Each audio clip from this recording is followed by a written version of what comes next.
અમે બેસી રહ્યા છે ગોતા ફન બ્લાસ્ટ છે ત્યાં જોડે. એક અંકલ આવીને અમને એટલા હેરાન કરે છે, આવીને પૂછે છે, અમે મકાઈ ખાતા હતા હું અને મારી ફ્રેન્ડ બંને, તો આવીને બે વખત એમને પૂછ્યું કે મકાઈ કેટલાની છે.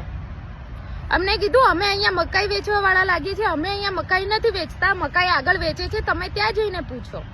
તો એ અંકલ ત્યાં ગયા અને થોડી વારથી પાછા આવ્યા, પાછા આવીને પૂછે છે કે મકાઈના કેટલા છે. હા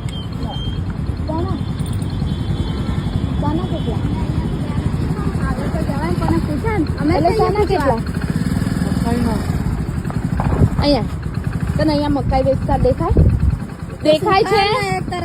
દેખાય છે તને આંખો ફાડીને? શાનું લારી હે? અહીંયા 2 વખત તને કીધું ને કે અહીંયા મકાઈ નહીં મળતી. પૂછાય ને અમને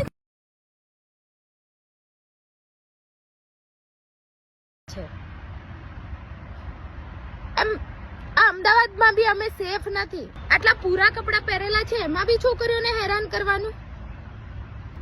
અને ફૂલ ટલ્લી અહીંયા દારૂ બી મળે છે જોડે ફન બ્લાસ્ટ થી આગળ. તો અહીંયા દારૂ પીને ફૂલ ટલ્લી થઈને આવીને અમને કહે છે કે મકાઈ કેટલાની મળે, મકાઈની કેટલાની મળે. છોકરીઓ જોઈને હેરાન કરવાનું ચાલુ. કઈ સાઈડ થી લાગે છે કે આ કપડા જોઈને અમે લોકો નાના કપડા પહેર્યા હોય ક્યાંય જઈને અમારે બેસવાનું બી નહીં શાંતિથી. પછી કે છોકરીઓ ગલત છે, છોકરીઓ ગલત છે. ક્યાંથી ગલત હોય?